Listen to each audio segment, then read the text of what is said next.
Hello everyone. आज पढ़ेंगे हम हड़प्पा सभ्यता। हड़प्पा सभ्यता से रिलेटेड जितने भी क्वेश्चंस एग्जाम में पूछे जाते हैं उन सभी पॉइंट्स को आज डिस्कस करेंगे। तो चलिए शुरू करते हैं। सबसे पहले हड़प्पा सभ्यता की खोज किसने की थी? तो सबसे पहले हड़प्पा सभ्यता की जो खोज की थी राय बहादुर दयाराम साहनी ने 1921 में। इसका आकार पूछे, हड़प्पा सभ्यता का आकार, तो इसका आकार पूछे त्रिभुजाकार। इसके क्षेत्रफल की बात करें तो इसका क्षेत्रफल था 12,99,600 वर्ग किलोमीटर। सिंधु सभ्यता की दो राजधानियां मानी जाती हैं, एक हड़प्पा एक मोहनजोदाड़ो। नेक्स्ट, इसके समय की बात करें तो अलग अलग इतिहासकारों ने अलग अलग समय बताया था, जैसे कि कार्बन डेटिंग विधि से 14 से इसके समय काल की बात करें तो 2500 बीसी से 1750 बीसी तक माना जाता है। हालांकि कहीं कहीं पर इसका 2400 ईसा पूर्व से 1700 ईसा पूर्व भी दिया गया है। इसके बाद जॉन मार्शल द्वारा 3250 बीसी से 2750 बीसी तक। जॉन मार्शल उस समय भारतीय पुरातत्व सर्वेक्षण विभाग के महानिदेशक थे। इनके बाद एक और पुरातत्वविद थे जिनका नाम था मार्टिमर व्हीलर। इन्होंने इसका काल 2500 बीसी से 1500 बीसी तक बताया था। आगे देखें, अन्य नाम, जैसे कि हड़प्पा को अन्य किस नामों से जाना जाता है? सिंधु घाटी सभ्यता को तो हड़प्पा सभ्यता। हड़प्पा सभ्यता इसका नाम क्यों पड़ा था? क्योंकि सबसे पहले जो स्थल खोजा गया था वो हड़प्पा ही खोजा गया था, तो इसीलिए कुछ इतिहासकारों ने इसका नाम हड़प्पा सभ्यता ही रख दिया गया था। आद्य ऐतिहासिक सभ्यता, इसके जो साक्ष्य मिले हैं उनसे प्रूफ होता है कि ये आद्य इतिहास से के समय की सभ्यता है। कांस्य युगीन सभ्यता, क्योंकि यहाँ से कांस्य की मूर्तियाँ वगैरह प्राप्त हुई थी, तो इसका मतलब था कि कांस्य युग के समय की सभ्यता है। नवपाषाणकालीन, कुछ साक्ष्यों के आधार पर इसे नवपाषाणकालीन भी कहा गया था। उसके बाद ताम्रपाषाणकालीन, मात्र सत्तात्मक। ये काफ़ी पॉइंट है, अच्छा पॉइंट है कि सिंधु सभ्यता किस तरह की सभ्यता थी, तो ये मात्र सत्तात्मक सभ्यता थी। इसकी मुख्य विशेषता थी वो थी नगरीय सभ्यता, नगरीय विशेषता या नगरीय नियोजन। हड़प्पा सभ्यता में काफ़ी अच्छे से शहरों की बनावट देखी गई थी, जिसमें प्रॉपर कॉलोनियाँ, गलियाँ, नालियाँ, दरवाजे मुख्य सड़क पे थे, किसी किसी शहर में बाहर की तरफ थे। तो उन्हें भी आगे डिस्कस करेंगे। अगला देखते हैं।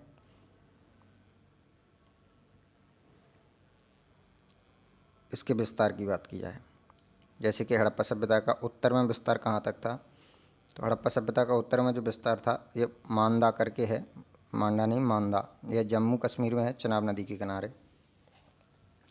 दक्षिण में बात की जाए तो दयामाबाद, यह महाराष्ट्र में है, प्रवाना नदी है इसके किनारे।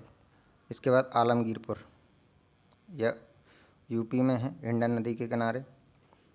और पूर्व में पश्चिम में एक बात की जाए तो सुतका गंडोर यह बलूचिस्तान है, पाकिस्तान में है जो वर्तमान में। यह दास्क नदी के किनारे था।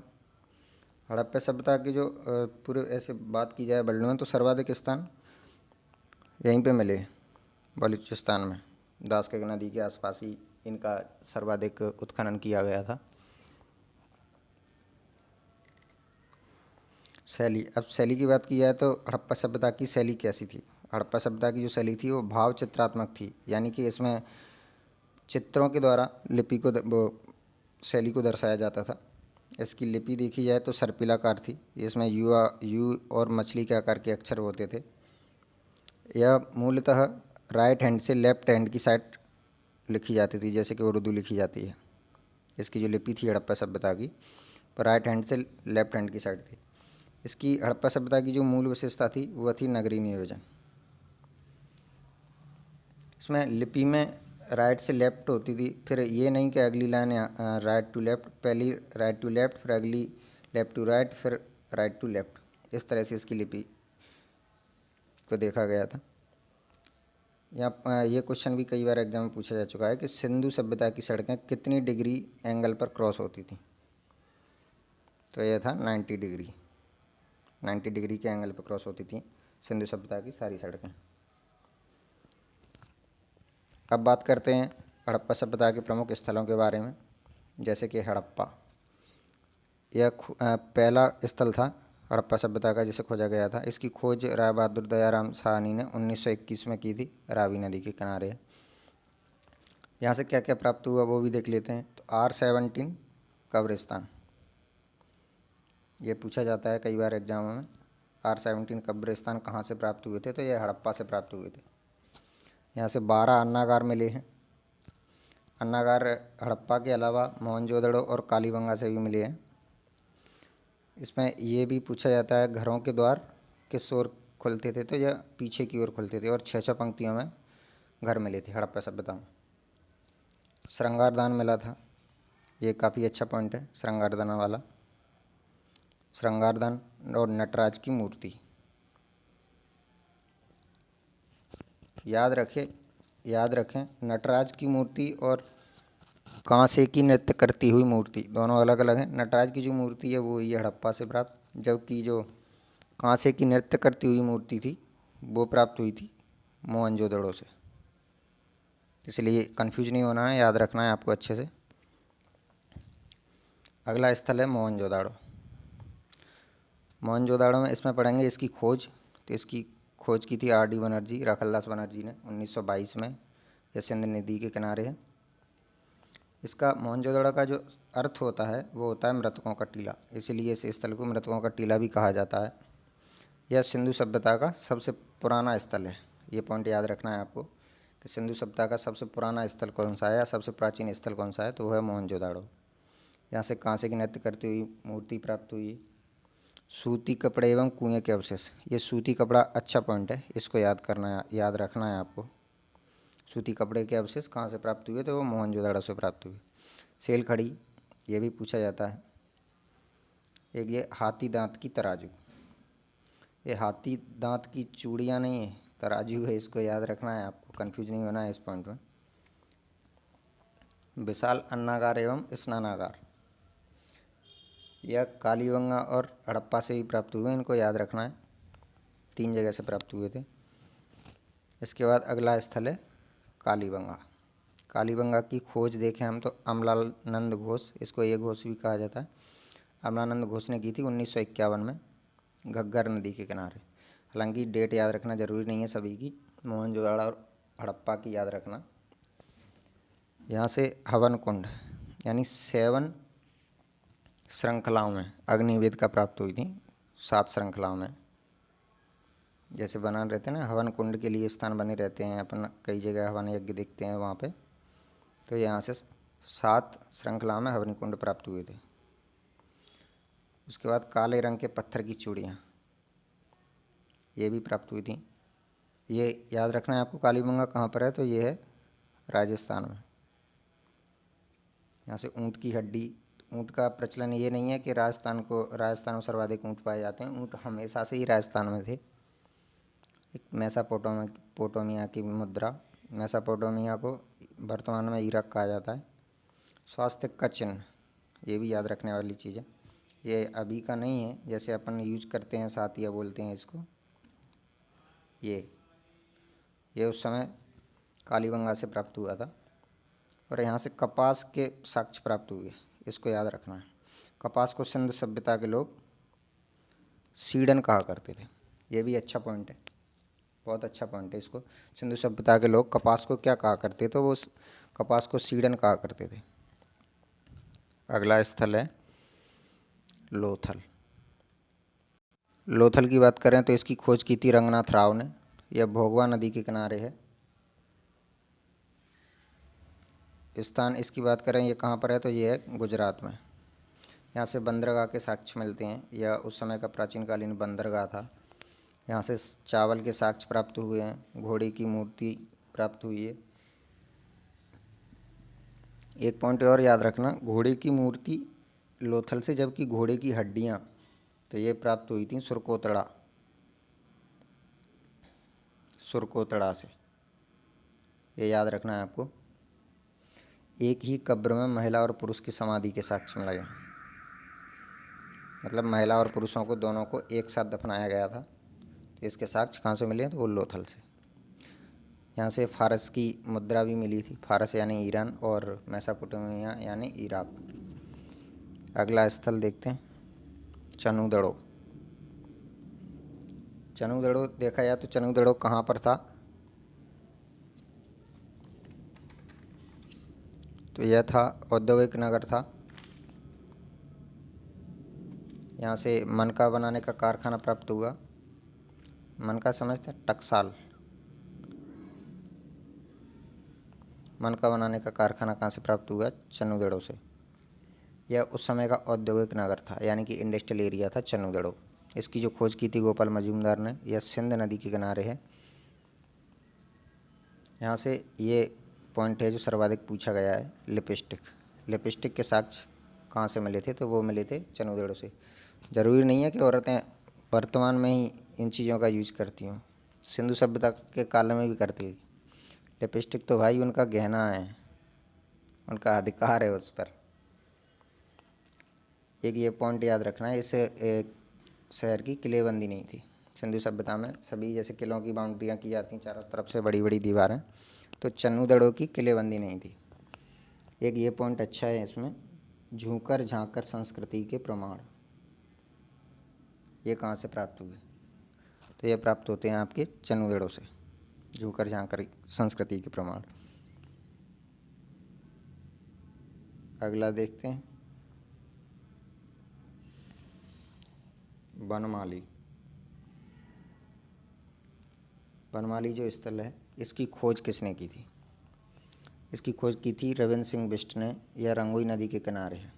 और ये है कहाँ पर? तो ये है हरियाणा में। यहाँ से उत्तम किस्म के जौ याद रखना है। तांबे का वाणाग्र, ये भी याद रखना है आपको। सोने एवं चांदी के बर्तन। और इसे समृद्ध लोगों का शहर कहा जाता है। बनमाली को समृद्ध लोगों का शहर कहा जाता है। क्यों? क्योंकि जब यहाँ से सोने और चांदी के बर्तन मिल रहे हैं तो इससे अंदाज़ा लगाया इतिहासकारों ने, पुरातत्वविद जितने भी थे जिन्होंने खुदाई की थी, कि यहाँ के लोग बहुत ही अमीर या पैसे वाले होते होंगे, इसलिए सोने और चांदी के बर्तनों का यूज करते होंगे, इसीलिए इसे समृद्ध लोगों का शहर भी कहा गया था। अगला देखें, रोपड़। रोपड़ कहाँ पर है? तो ये है पंजाब में। इसकी खोज की थी बीवी लाल ने 1950 में। ये काफ़ी अच्छा पॉइंट है कि भारत में खोजा गया हड़प्पा सभ्यता का सबसे पहला स्थल, तो वो था रोपड़। ये आपको स्टार लगा लेना है इस पॉइंट पे, याद रखना है आपको कि भारत में खोजा गया सिंधु सभ्यता का सबसे पहला स्थल कौन सा है? तो वो है रोपड़, पंजाब में। इसकी खोज की थी बीवी लाल ने। इसकी खुदाई जो की थी वो यज्ञदत्त शर्मा ने की थी। यह पंजाब में है, सतलज नदी के किनारे। यहाँ से मिट्टी से निर्मित भवन भी प्राप्त हुए थे। मानव सहित कुत्ते का समाधान, यानी कि कुत्ते को भी दफनाया गया था मनुष्य के साथ। इससे प्रमाणित होता है कि कुत्ता उस समय पालतू जानवर था। हड़प्पा सभ्यता में कुत्ते के भी साक्ष्य मिले। अगला देखें, धौलावीरा। यह कहाँ पर है? तो ये है आपका गुजरात में। इसकी खोज की थी जगपति जोशी जी ने। यह गुजरात के द्वीप खड़ीर पर स्थित, जो धौलावीरा स्थान है वह गुजरात के द्वीप खड़ीर पर स्थित है। यहाँ से विशाल जलाशय, मतलब बहुत बड़े बड़े तालाब प्राप्त हुए थे, इनके साक्ष्य मिले थे। यहाँ पर बेहतर जल प्रबंधन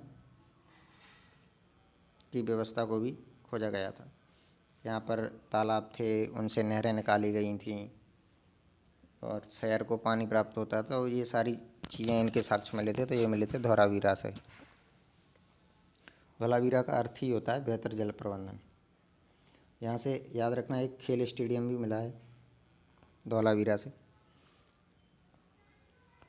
अगला देखें, कुछ पॉइंट्स देखते हैं इनके बारे में, हड़प्पा सभ्यता के बारे में।